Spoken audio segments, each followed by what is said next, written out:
ഇന്നത്തെ അല്പസമയത്തെ ചിന്തയ്ക്കായി ഉൽപ്പത്തി പുസ്തകം 5-ാം അധ്യായം അതിൻ്റെ 22 തൊട്ട് 24 വരെ ഒരാൾക്ക് ശബ്ദമുയർത്തി വായിക്കാം. Book of Genesis chapter 5 verse 22 to 24.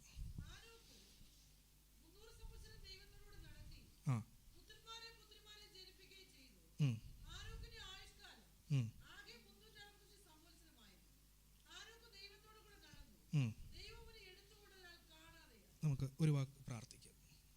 നല്ല ദൈവമേ, സ്വർഗീയ നല്ല പിതാവേ, കർത്താവെ, ഈ വിശുദ്ധ പാൽക്കാലം അങ്ങേ വാഴ്ത്തുന്നു സ്തുതിക്കുന്നു. ഞങ്ങൾക്ക് നൽകി തന്ന ഈ വചനത്തിനായി സ്തോത്രം. കർത്താവെ, ഹല്ലേലൂയ, അവിടുന്ന് സംസാരിക്കണമെന്ന് പ്രാർത്ഥിക്കുന്നു. പരിശുദ്ധാത്മ മർമ്മങ്ങൾ വിവേചിച്ച് നൽകണമെന്ന് പ്രാർത്ഥിക്കുന്നു. യേശുവിൻ നാമത്തിൽ തന്നെ ആമേൻ. നമുക്കെല്ലാവർക്കും സുപരിചിതനായ ഒരു വ്യക്തിയെ പറ്റിയാണ് നാം വായിച്ചത്, ഹാനോക്ക്. ഹാനോക്കിനെപ്പറ്റി നമ്മൾ അങ്ങോട്ട് എടുത്ത് പ്രസംഗിക്കുന്നൊരു വിഷയമല്ല. കാരണം ഹാനോക്കിനെ പറ്റി അധികം വാക്യങ്ങളൊന്നും ഇല്ലാത്തതുകൊണ്ട് തന്നെ നമ്മളെന്തോ ചെയ്യാറില്ല. കാരണം പ്രസംഗിച്ച് കഴിഞ്ഞാൽ 1 മണിക്കൂറൊന്നും പ്രസംഗിക്കാൻ എന്തോ പറ്റത്തില്ല, കണ്ടൻറ്റ് കിട്ടത്തില്ല. പക്ഷേ ഈ തലമുറയിൽ വല്ലാത്തൊരു കാലഘട്ടത്തിലാണ് നാം ആയിരിക്കുന്നത്. പ്രത്യേകിച്ച് ഒരു 10 വർഷത്തിനിടയ്ക്ക് പെട്ടെന്നുള്ള ടെക്നോളജിയുടെ ഒരു സ്പൈക്ക് കാരണം നമ്മൾ വിചാരിക്കാത്ത ലെവലിലേക്ക് ടെക്നോളജിയുടെ കൂടെ പാപം അങ്ങ് വളർന്നു. എന്തോ വളർന്നു? പാപത്തിൻ്റെ പ്രലോഭനങ്ങൾ വളർന്നു, പാപത്തിൻ്റെ പ്രലോഭന ശക്തി വളർന്നു. അപ്പോൾ നാം അറിയാതെ പോയൊരു വിഷയം എന്ന് പറഞ്ഞു കഴിഞ്ഞാൽ, ഇന്ന് നമ്മുടെ പെന്തക്കോസ്റ്റ് സഭ ഫേസ് ചെയ്യുന്ന ഏറ്റവും വലിയ ക്രൈസിസ് എന്ന് പറയുന്നത് നാം നമ്മുടെ യൗവനക്കാരെ നഷ്ടപ്പെടുത്തിക്കൊണ്ടിരിക്കുക. വളരെ ദുഃഖത്തോടെ ഞാൻ പറയുന്നത് എന്താണ് കാരണം, ഞാൻ സഭയെ കുറ്റപ്പെടുത്താൻ കാരണം വെച്ചാൽ ഈ ടെക്നോളജിയുടെ കൂടെ പലപ്പോഴും സഭയ്ക്ക് ഓടിയെത്താൻ കഴിഞ്ഞില്ല. മനസ്സിലാകുന്നുണ്ടോ? അപ്പോൾ പലരും ചോദിക്കുന്നൊരു കാര്യമുണ്ട്. ഞാൻ പല സ്ഥലങ്ങളിൽ ഇങ്ങനെ ICPF ക്യാമ്പിലൊക്കെ പോകുമ്പോൾ കുഞ്ഞുങ്ങളുടെ ഒരു ചോദ്യം, അച്ചച്ച, ഈ കാലഘട്ടത്തിൽ നമുക്ക് ഇങ്ങനെ ജീവിക്കാൻ പറ്റുമോ? ഇൻസ്റ്റാഗ്രാം തുറന്നു നോക്കിയാൽ ഇഷ്ടംപോലെ റീൽസ്, നമുക്ക് ലൈക്സ് കൂട്ടണം അല്ലേ? ഇൻസ്റ്റാഗ്രാം സഭായോഗത്തിന് വരുമ്പോൾ പോലും നമ്മുടെ കുഞ്ഞുങ്ങൾക്ക് എന്തോ ടെൻഷൻ അറിയോ? ഇൻസ്റ്റാഗ്രാമിൽ ആരെങ്കിലും മെസ്സേജ് അയച്ചോന്നാ. പാസ്റ്റർമാർക്ക് എന്തോ ചെയ്യാൻ പറ്റും? ഒരു പരിധിക്കപ്പുറം അവരെ എന്ത് ചെയ്യാൻ പറ്റും? വഴക്ക് പറയാൻ പറ്റുമോ? ഇല്ല. ഈ സഭായോഗത്തിൽ ഇവിടെ ആരാധന നടക്കുമ്പോൾ പോലും നമ്മുടെ യൗവനക്കാരുടെ ടെൻഷൻ എന്ത് പറയാമോ? വാട്സപ്പിൽ ആരെങ്കിലും വോയിസ് ഇട്ടോ, ഇനി റിപ്ലൈ കൊടുത്തില്ലെങ്കിൽ പ്രശ്നമാകുമോ? ഞാൻ സഭായോഗം കഴിഞ്ഞ് ചെല്ലുമ്പോഴത്തേക്ക് ആ ഗ്രൂപ്പിൽ നിന്ന് തന്നെ പുറത്താക്കുമോ? സ്തോത്രം സ്തോത്രം സ്തോത്രം. ഇടയ്ക്കൊരു സ്തോത്രമൊക്കെ പറഞ്ഞോ, കുഴപ്പമില്ല, ഇടയ്ക്കൊരു സ്തോത്രമൊക്കെ പറഞ്ഞോ. അപ്പോൾ ചോദ്യം, ഈ 5Gയുടെ കാലഘട്ടത്തിൽ, റീൽസിൻ്റെ കാലഘട്ടത്തിൽ, ലൈക്സിൻ്റെ കാലഘട്ടത്തിൽ ദൈവത്തെ സേവിക്കാൻ പറ്റുമോ? ഹാനോക്കിനെ പറ്റി ഞാൻ പറഞ്ഞൊരു കാര്യമുണ്ട്, അദ്ദേഹം ഒന്നും ബൈബിളിൽ ഇല്ല. ആ 5-ാം അധ്യായം ഞാൻ പഠിച്ചപ്പോൾ എനിക്കൊരു കാര്യം മനസ്സിലായി. തൻ്റെ മുമ്പിലും പുറകിലുമുള്ള ആൾക്കാർ 800 900 വർഷം ജീവിച്ചപ്പോഴും ഹാനോക്ക് എത്ര വർഷം ജീവിച്ചറിയോ? 365. മുമ്പിലും പുറകിലേക്ക് എത്ര ജീവിച്ചതെന്നറിയോ? 900 800 വർഷത്തോളം ജീവിച്ച മനുഷ്യരുള്ളപ്പോൾ ഹാനോക്കിൻ്റെ ആയുഷ്കാലം എത്ര ദൈവമക്കളെ? അപ്പം നമുക്കൊരു ചോദ്യം, നമ്മൾ പറഞ്ഞൊരു കാര്യമുണ്ടല്ലോ, അപ്പോൾ ദൈവത്തെ അറിഞ്ഞ ഹാനോക്കിൻ്റെ ആയുഷ്കാലം ചുരുങ്ങിപ്പോയോ? സ്തോത്രം സ്തോത്രം സ്തോത്രം. നിങ്ങൾ ശ്രദ്ധിച്ചോ, ആ വാക്യം ശ്രദ്ധിച്ചോ? ഹാനോക്ക് എത്ര വർഷം ജീവിച്ചറിയോ? 365. അടുത്ത ചോദ്യം, ദൈവത്തോട് കൂടെ എത്ര വർഷം നടന്നു? എന്താ സംഭവം അവിടെ സംഭവിച്ചേ? 365 വർഷം ജീവിച്ചപ്പോൾ ദൈവത്തോട് കൂടെ എത്ര വർഷം നടന്നു എന്നാ പറയുന്നത്? 300. അപ്പം ഞാനിത് പഠിച്ചപ്പോൾ എനിക്കൊരു കാര്യം മനസ്സിലായി ദൈവമക്കളെ. തൻ്റെ 65-ാമത്തെ വയസ്സിലാണ് ഈ ദൈവത്തെ അവൻ കണ്ടുമുട്ടിയത്. ഈ ഉപവാസ പ്രാർത്ഥനയിൽ 14-ാം ദിവസം സഭയോടും യൗവനക്കാർക്കൊരു ദൂതുണ്ട്. ഈ ഉപവാസ പ്രാർത്ഥനയിൽ ദൈവത്തെ വ്യക്തിപരമായി നാം കണ്ടുമുട്ടണം. ഈ ഉപവാസ പ്രാർത്ഥനയിൽ സഭയോടും യൗവനക്കാർ, ഞാൻ ലളിതമായി പറയാം, ഹാനോക്ക് 65-ാമത്തെ വയസ്സ് കണ്ടുമുട്ടിയതുപോലെ പരിശുദ്ധാത്മ ശക്തമായി പറയുകയാണ്, വ്യക്തിപരമായി യേശു അപ്പായെ കണ്ടുമുട്ടണം. വ്യക്തിപരമായി യേശു അപ്പായെ കണ്ടുമുട്ടണം. പപ്പായും അമ്മയും പറഞ്ഞതുകൊണ്ടല്ല ഇവിടെ ഇരിക്കുന്നത്. വ്യക്തിപരമായി എന്തോ അറിയണം, യേശുവിനെ അറിയണം. ഒരു സ്തോത്രം പറയാൻ പറ്റുമോ? ഒരു സ്തോത്രം പറയാൻ പറ്റുമോ? തൻ്റെ 65-ാമത്തെ വയസ്സിൽ ഹാനോക്ക് ദൈവത്തെ കണ്ടുമുട്ടി. സ്തോത്രം പറയാമോ? ഇനി എന്നെ അടുത്ത ഭാഗം ചിന്തിപ്പിച്ചു. എന്തോ അറിയോ, ഹാനോക്ക് എന്തു ചെയ്തേ? ദൈവത്തെ കൂടെ, എന്താ അതിൻ്റെ അർത്ഥം? ദൈവത്തിൻ്റെ കൂടെ നടന്നു. എന്താ അതിൻ്റെ അർത്ഥം മക്കളെ? പപ്പായും അമ്മയും പറയുന്നത് കൊണ്ട് സഭായോഗത്തിന് വന്നു. പപ്പായും അമ്മയും വീട്ടിൽ വഴക്ക് പറയുന്നത് കൊണ്ട് സൺഡേ സ്കൂളിന് വന്നു. എനിക്കിഷ്ടമില്ല, എനിക്ക് ഭയങ്കര ബോറിങ്ങാണ്. 1 മണിക്കൂർ ആരാധന, പാസ്റ്ററിൻ്റെ പ്രസംഗം, ഇതൊക്കെ പറ്റുമോ? കേൾക്കാൻ പറ്റുമോ? ഇതെന്താ ബോറിങ് ആകുന്നതെന്ന് അറിയാമോ മക്കളെ? ഇതെന്താ ബോറിങ് ആകുന്നതെന്ന് അറിയാമോ? ദൈവത്തെ കണ്ടുമുട്ടിയിട്ടില്ല. മനസ്സിലാകുന്നുണ്ടോ? 65-ാമത്തെ വയസ്സിൽ ഹാനോക്കിൻ്റെ ജീവിതം മാറിയതുപോലെ ഈ ഉപവാസ പ്രാർത്ഥനയിൽ പ്രിയ ദൈവജനമേ, ദൈവത്തെ കണ്ടുമുട്ടണം. അടുത്ത ആഴ്ചയ്ക്ക് മുമ്പ് എല്ലാവരും വ്യക്തിപരമായി, കുഞ്ഞുങ്ങൾ ഉൾപ്പെടെ, ഈ ദൈവത്തെ വ്യക്തിപരമായി കണ്ടുമുട്ടണം. വ്യക്തിപരമായി ദൈവത്തെ കണ്ടുമുട്ടിയില്ലെങ്കിൽ ആരാധന നമുക്ക് അരോചകമായി തീരും. ദൈവസാന്നിധ്യം അനുഭവിക്കാൻ കഴിയത്തില്ല. എല്ലാത്തിനും കുറ്റം പറഞ്ഞുകൊണ്ടിരിക്കും. പക്ഷെ ദൈവം വിളിക്കുന്നു, എൻ്റെ കൂടെ നടക്കാൻ പറ്റുമോ? മക്കളെ, എന്താ ദൈവത്തിൻ്റെ കൂടെ നടക്കാന്ന് പറഞ്ഞാൽ? നിങ്ങൾക്ക് ഫ്രണ്ട്സ് ഇല്ലേ? ഇല്ലേ? ബ്രോ ഇല്ലേ? അല്ലേ? ചങ്കില്ലേ? ആരെ നമ്മൾ ചങ്ക് എന്നൊക്കെ വിളിക്കുന്നത്? ഇപ്പോൾ സ്കൂൾ ഹോളിഡേയ്സാ അല്ലേ? ഫ്രണ്ട്സൊക്കെ എന്നും എന്തു ചെയ്യും? വീട്ടിൽ വരും, ഫുട്ബോൾ കളി അല്ലേ? ഇപ്പോൾ കൂടുതലും ഫോണിൻ്റെ അകത്തുള്ള ഗെയിംസാണ് കൂടുതലും. ഓക്കെ, എനിവേ, എന്താണ് കൂടെ നടക്കാമെന്ന് പറഞ്ഞാൽ? ഒരാടെ കൂടെ നടക്കാമെന്ന് പറഞ്ഞാൽ എന്തുവാ?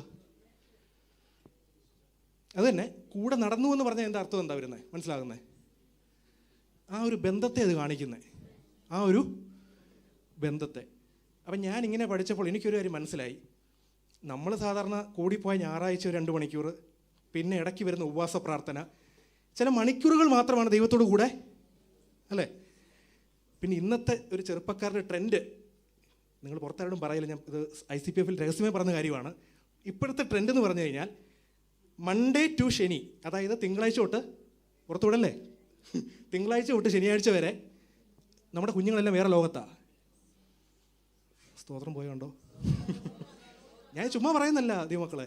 തിങ്കളാഴ്ച തൊട്ട് ശനി വരെ ഒരു വേറെ ലോകത്താണ്. അവരിടുന്ന സ്റ്റാറ്റസ് ഒന്നും പാസ്റ്ററിനോട് പിണങ്ങല്ലേ, പാസ്റ്ററിന് പോലും കാണാൻ പറ്റത്തില്ല. അപ്പോൾ പാസ്റ്റർ സംശയം, അതെന്താ പാസ്റ്ററിനെ ബ്ലോക്ക് ചെയ്തേക്കുക? എന്നോട് പിണങ്ങല്ലേ? സ്തോത്രം. പാസ്റ്റർ എന്ത് ചെയ്തിരിക്കുക? അടുത്തൊരു രഹസ്യം കൂടെ പറയാം. ഇത് വേറെ എങ്ങും ഞാൻ പറഞ്ഞിട്ടില്ല, പാസ്റ്റർ പുറത്തു വിടരുത്. ശനി രാത്രിയാകുമ്പോൾ ഒരു സ്റ്റാറ്റസ് വരും. ശനിയാഴ്ച വരെ എല്ലാ സ്റ്റാറ്റസും ഉണ്ട്, അതെല്ലാം ബ്ലോക്ക് ചെയ്ത് വെച്ചിരിക്കുക. ശനിയാഴ്ച ബ്ലോക്ക് അങ്ങോട്ട് മാറ്റും. എന്നിട്ടൊരു പാട്ട് അങ്ങോട്ടുണ്ട്, തുല്യം ചൊല്ല ആരുമില്ല. പാസ്റ്റർ അങ്ങോട്ട് നോക്കിയപ്പോൾ രാത്രി 12 മണിക്ക് സഭയിലെ ഒരു ആടെ സ്റ്റാറ്റസ്. അയ്യോ, എന്നാലും കണ്ടോ എൻ്റെ സഭയിലെ ചെറുപ്പക്കാരൊക്കെ? സ്തോത്രം, സ്തോത്രം. ഞാനിത് രസകരമായി പറഞ്ഞെങ്കിലും മക്കളെ, ഇതിൻ്റെ യാഥാർത്ഥ്യം നമ്മൾ ഉൾക്കൊള്ളണം. സ്റ്റാറ്റസ് ഇട്ടത് കൊണ്ടോ വാക്യം ഇട്ടത് കൊണ്ടോ ദൈവത്തിൻ്റെ കൂടെ നടക്കാൻ കഴിയത്തില്ല.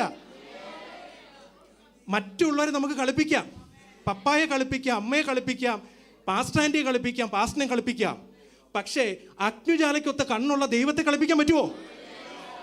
ഒരു സ്തോത്രം പറയാൻ പറ്റുമോ? ഇപ്പം ഇവർ വിചാരിക്കും നിങ്ങളെ കുറ്റം പറയാൻ വേണ്ടി ഞാൻ വന്നതാണ്. ഒരിക്കലുമല്ല. ഈ മെസ്സേജ് നിങ്ങളെ കേൾപ്പിക്കുന്ന എന്തിനാണെന്നറിയാമോ? ചെറുപ്പക്കാർ കേൾക്കുന്നുണ്ടോ? ഈ മെസ്സേജ് ഇന്ന് ഞാൻ ഇവിടെ പറയാൻ കാരണം എന്താ പറയുക? നിങ്ങളെ കുറ്റപ്പെടുത്താനല്ല ഇത് പറയുന്നത്. ഈ തലമുറയിൽ, ഈ 5Gയുടെ നടുവിൽ ദൈവത്തിൻ്റെ കൂടെ നടക്കുന്ന ചെറുപ്പക്കാരെ ഈ സഭയിൽ നിന്ന് എഴുന്നേൽപ്പിക്കാൻ ദൈവത്തിന് ആഗ്രഹമുണ്ട്. ഒരാമേ പറയാൻ പറ്റുമോ?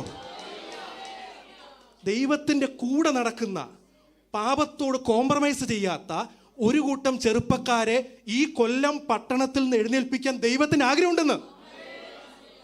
ആ കൂട്ടത്തിൽ മക്കളെ നിങ്ങൾക്കാകാൻ താല്പര്യമുണ്ടോ? ഞായറാഴ്ച 2 മണിക്കൂറല്ല, സൺഡേ സ്കൂളിൽ വരുമ്പോഴല്ല, നിങ്ങൾ സ്കൂളിൽ പോകുമ്പോൾ, കോളേജിൽ പോകുമ്പോൾ, നിങ്ങൾ ഫോൺ യൂസ് ചെയ്യുമ്പോൾ, ചാറ്റ് ചെയ്യുമ്പോൾ ദൈവസാന്നിധ്യം തിരിച്ചറിയുന്ന ഒരു തലമുറ ഈ സഭയിൽ നിന്ന് എഴുന്നേൽക്കണം. രാമൻ പറയാൻ പറ്റുമോ? അതിനുള്ള മാതൃകയാണ് ഹാനോക്ക്. നിങ്ങൾ ശ്രദ്ധിച്ചേ, ഹാനോക്ക് അവിടെ വലിയ കാര്യം ചെയ്തെന്ന് വായിക്കുന്നുണ്ടോ? വലിയ അത്ഭുതങ്ങൾ ചെയ്യുന്ന വായിക്കുന്നുണ്ടോ? മോശ വലിയ കാര്യങ്ങൾ ചെയ്തു, ദാവീദ് വലിയ കാര്യങ്ങൾ ചെയ്തു. പക്ഷെ ഹാനോക്കിനെ പറ്റി വലിയ കാര്യങ്ങൾ അവിടെ പറയുന്നില്ല. ഒറ്റ കാര്യം പറഞ്ഞിട്ടുള്ളൂ. എന്തറിയോ? അത് മതി പ്രിയരെ. ഒറ്റ കാര്യം പറഞ്ഞിട്ടുള്ളൂ. എന്താണ്? ദൈവത്തിൻ്റെ മതി പ്രിയരെ. പോരെ? സ്തോത്രം. അത് മതി. ദൈവത്തിൻ്റെ കൂടെ നടന്നു. രണ്ടാമത്തെ ഭാഗം എബ്രായ ലേഖനം 11-ാം അധ്യായം 5-ാം വാക്യം ഒന്ന് വായിച്ചേ. വിശ്വാസത്താൽ ഹാനോക്ക് ആ ആ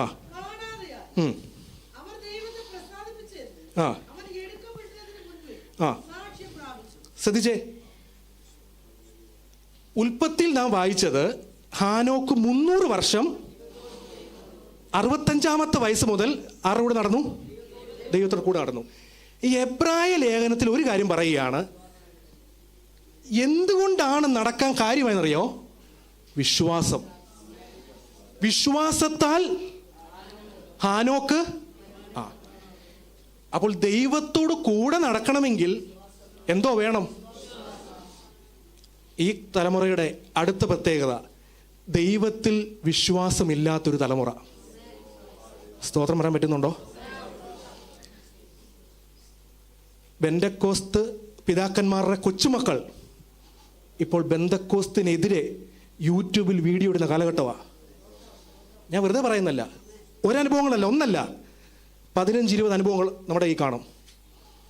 അവർ ഗ്രൂപ്പ് ഇട്ടിട്ട് നമ്മുടെ ചെറുപ്പക്കാരെ ഇൻഫ്ലുവൻസ് ആക്കിക്കൊണ്ട് പോയിക്കൊണ്ടിരിക്കുക. അതിൽ പല ചെറുപ്പക്കാരും പറയുന്ന പാസ്റ്റർ ഞാൻ ഞെട്ടിപ്പോയി. അവർ പറയുകയാണ്, ഞങ്ങൾ പലപ്പോഴും നിങ്ങൾ പറയുന്നത് സത്യമാണ്, പിന്നെ പപ്പായി അമ്മയൊക്കെ പേടിച്ചുകൊണ്ട് ഞങ്ങൾ സഭയിൽ പോവാന്ന്. ഇത് പറയുന്നത് എന്തിനാണെന്നറിയാമോ? സഭ കരഞ്ഞേ പറ്റത്തുള്ളൂ. സഭ കരയണം. ഇവിടെ ഉപവാസപ്രാർത്ഥന നടക്കുമല്ലേ? നമ്മുടെ കുഞ്ഞുങ്ങളൊന്നും വഴിതെറ്റി പോകരുത്. അതിന് വേണ്ടിയത് ക്ലാസ്സുകളൊന്നുമല്ല, കണ്ണുനീരോടുള്ള പ്രാർത്ഥന. കണ്ണുനീരോടുള്ള പ്രാർത്ഥന. ദൈവത്തോട് കൂടെ നടക്കണമെങ്കിൽ മക്കളെ ദൈവത്തിൽ വിശ്വാസം വേണം. സഭായോഗത്തിൽ വരുമ്പോൾ ദൈവസാന്നിധ്യം ഉണ്ടെന്ന് വിശ്വസിക്കണം. വിശ്വാസം ഇല്ലാത്ത ഒരാൾക്ക് നമുക്ക് എന്തോ ചെയ്യാൻ പറ്റും? ഞാൻ ഇവിടെ പ്രസംഗിച്ച നിങ്ങൾക്ക് വിശ്വാസം വരും? ഒരിക്കലുമില്ല. ഇവിടെ ദൈവസാന്നിധ്യം വ്യാപരിച്ചെങ്കിൽ മാത്രമേ, ആ ദൈവസാന്നിധ്യം ഹൃദയങ്ങളെ തൊടണം. ആ ദൈവസാന്നിധ്യത്തിന് മാത്രമേ രൂപാന്തരപ്പെടുത്താൻ കഴിയത്തുള്ളൂ. സഭ ഒന്നടങ്കം കണ്ണുനീരോടെ പ്രാർത്ഥിക്കണം. നമ്മുടെ ചെറുപ്പക്കാരൊന്നും നഷ്ടപ്പെട്ടു പോകരുത്. ശത്രു ഭയങ്കര തന്ത്രം ഒഴുക്കുമ്പോഴും അതിൻ്റെ നടുവിൽ പ്രാർത്ഥിക്കുന്ന ദൈവസഭയുണ്ടെങ്കിൽ ഞാൻ പറയാം, നമ്മുടെ കുഞ്ഞുങ്ങൾ തെറ്റിപ്പോകത്തില്ല. കുഞ്ഞുങ്ങൾ വഴിതെറ്റി പോകത്തില്ല. പ്രാർത്ഥിക്കുക. വിശ്വാസത്താൽ ഹാനോക്ക് ദൈവത്തോടു കൂടെ നടന്നു. അടുത്ത ഭാഗം എടുക്കപ്പെട്ടു.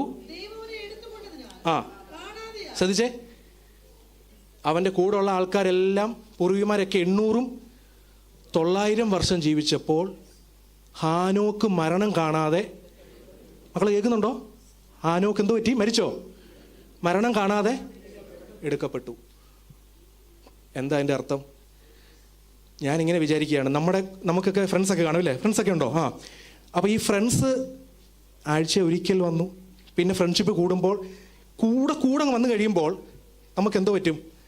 ചിലപ്പോൾ ഒരുപക്ഷെ നമ്മൾ പറയും, എന്നാൽ പിന്നെ നീ എന്തോ ചെയ്യണ്ട, നിൻ്റെ വീട്ടിലോട്ട് പോകണ്ട, കുറച്ച് ദിവസം എന്തോ ചെയ്യും, എൻ്റെ കൂടെ അങ്ങ്. ഇപ്പോൾ പറയാറില്ല, പണ്ടത്തെ ഞങ്ങളുടെ ചെറുപ്പകാലത്ത് അങ്ങനെ പറയുമായിരുന്നല്ലേ? എന്തോ പറയും, ഇനി എപ്പോഴും അങ്ങോട്ടും ഇങ്ങോട്ട് പോകണ്ട, ഒരു 10 ദിവസം എൻ്റെ കൂടെ അങ്ങ്. അപ്പം ഞാൻ മനസ്സിലാക്കുന്നത്, ഈ ഹാനോക്കിനെ സംബന്ധിച്ച് എപ്പോഴും പ്രാർത്ഥനയും എപ്പോഴും ദൈവസാന്നിധ്യത്തെ പറ്റിയുള്ള അവയർനെസ്സിൽ ജീവിച്ചപ്പോൾ ദൈവം പറഞ്ഞു, ഇനി ഈ ലോകത്ത് എന്ത് ചെയ്യണ്ട, ജീവിക്കണ്ട. സ്തോത്രം. മനസ്സിലാകുന്നുണ്ടോ? ബെന്തക്കോസ്ത് സഭയുടെ ഒരു പ്രത്യാശ എന്തെന്നറിയാമോ? ഇതുപോലെ തന്നെ കർത്താവ് വീണ്ടും മടങ്ങി വരും. ഹാനോക്കിനെ എടുക്കപ്പെട്ടതുപോലെ തന്നെ. സ്തോത്രം. രാമൻ പറയാൻ പറ്റൂ? ദൈവസഭയുടെ പ്രത്യാശ എന്താണെന്നറിയാമോ? കർത്താവിൻ്റെ 2ാം വരവാ. ഞാൻ കഴിഞ്ഞിടയ്ക്ക് ഒരു ക്യാമ്പിന് ക്ലാസ് എടുത്തുകൊണ്ടിരിക്കുക. ഞാൻ ആവേശത്തിൽ ഞാൻ പറഞ്ഞു, മക്കളെ നമുക്ക് കർത്താവിൻ്റെ രണ്ടാം വരവിൽ പോകണ്ടെന്ന് ചോദിച്ചു. പിള്ളേരെല്ലാം ഇങ്ങനെ അറിയാത്തോലെ നിൽക്കുക. തമാശ പറയുന്ന കൈ നിട്ട് പറയുന്നൊന്നുമല്ല, നടക്കുന്ന റിയാലിറ്റിയാ. എനിക്ക് കള്ളം പറയേണ്ട ആവശ്യമില്ലല്ലോ, നടക്കുന്ന റിയാലിറ്റി. ഞാനൊരു ക്ലാസ്സിൽ പറഞ്ഞു, ബെന്തക്കോസ്റ്റ് കമ്മ്യൂണിറ്റിയിൽ നടന്നൊരു സംഭവം ഞാൻ പറയുന്നത്. ഞാൻ ചെറുപ്പക്കാരോട് ചോദിച്ചു, കർത്താവിൻ്റെ വരവിൽ പോകണ്ടേ? അവരിങ്ങോട്ടും അങ്ങോട്ടും നോക്കിക്കൊണ്ടിരിക്കുക, കേട്ടിട്ടില്ല. അവരങ്ങനത്തെ സംഗതി കേൾക്കുന്നില്ല. ഉള്ള ന്യൂ ജനറേഷൻ ചർച്ചിലൊക്കെ പോയി അവിടെ എന്തും ചെയ്യാം, പാപം ഒരു പ്രശ്നമല്ല, യേശു നിന്നെ അങ്ങ് സ്നേഹിക്കുക, അല്ലേ? അതാണ് നമ്മുടെ കുഞ്ഞുങ്ങൾക്കെല്ലാം ന്യൂജൻ ചർച്ച ഇഷ്ടം. കാരണം എന്താ? യേശു അങ്ങ് സ്നേഹിക്കുക, യേശു നിന്റെ പപ്പായ. അതൊക്കെ ഉണ്ട് പ്രിയ മക്കളെ, അതൊക്കെ ഉണ്ട്. പക്ഷെ പാപം പാപം തന്നെയാണ്.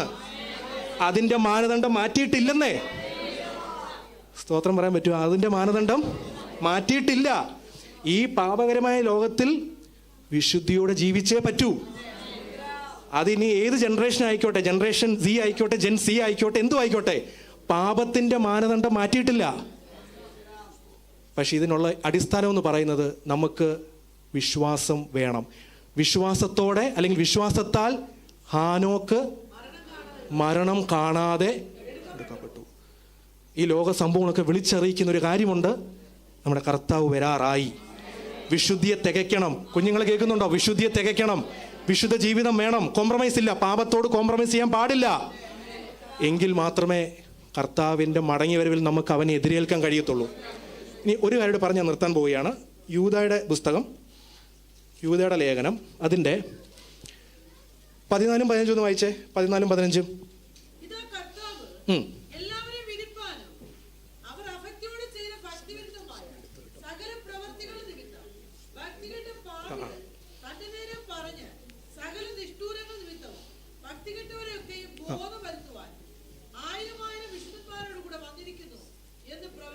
ശ്രദ്ധിക്കണമേ.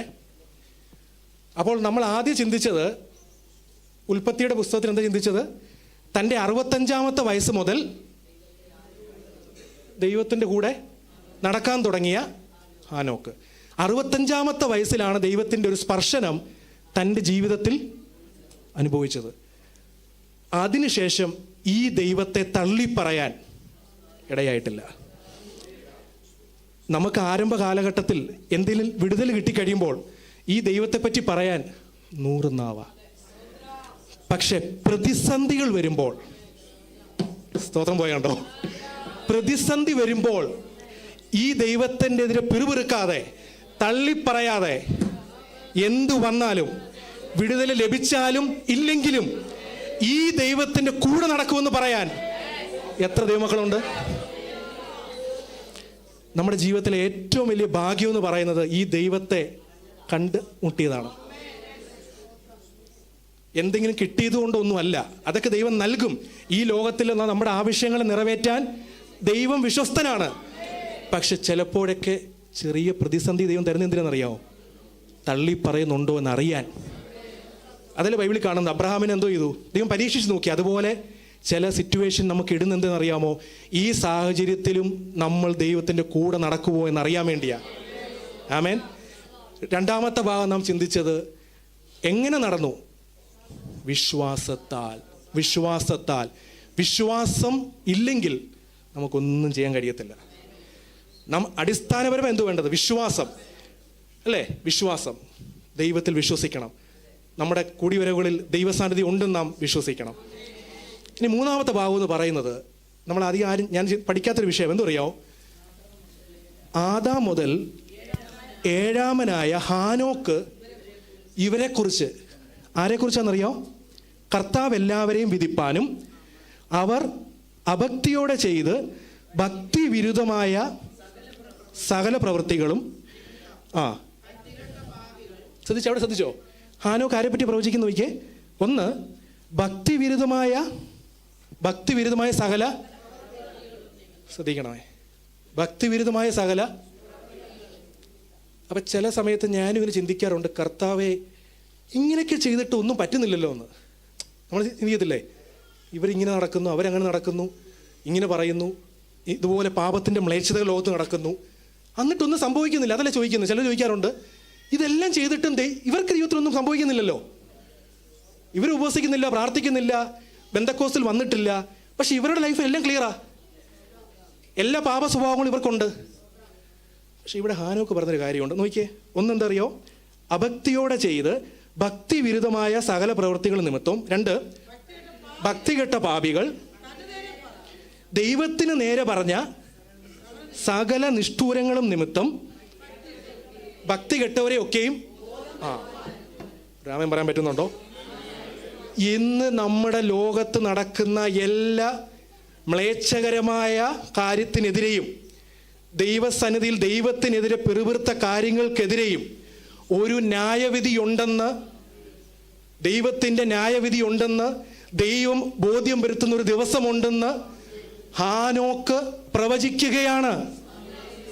മനസ്സിലാവുന്നുണ്ടോ?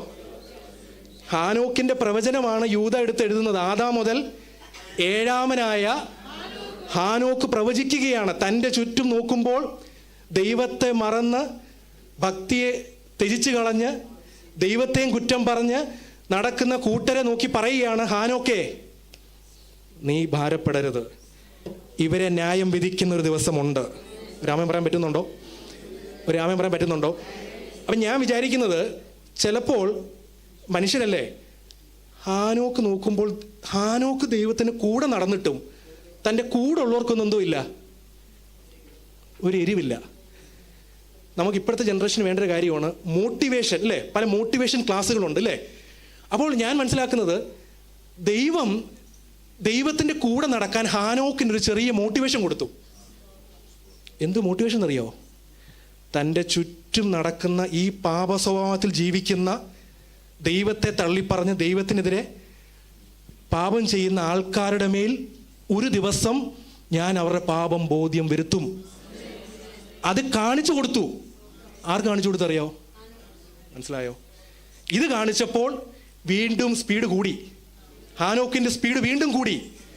ഞാൻ പറഞ്ഞു വരുന്നത് എന്തറിയാവോ? ദൈവത്തിൻ്റെ കൂടെ നടക്കുന്നവർക്ക് ദൈവത്തിൻ്റെ വെളിപ്പാടുകൾ പ്രാപിക്കാൻ പറ്റുമെന്നായി പറയുന്നേ. നമ്മൾ ഇനി ഒരു പ്രവാചകന്മാരെ വിളിക്കേണ്ട കാര്യമില്ല. ദൈവത്തിൻ്റെ കൂടെ നടക്കുന്നവർക്ക് തൻ്റെ ഹൃദയത്തിലെ രഹസ്യം ദൈവം വെളിപ്പെടുത്തുമെന്ന്.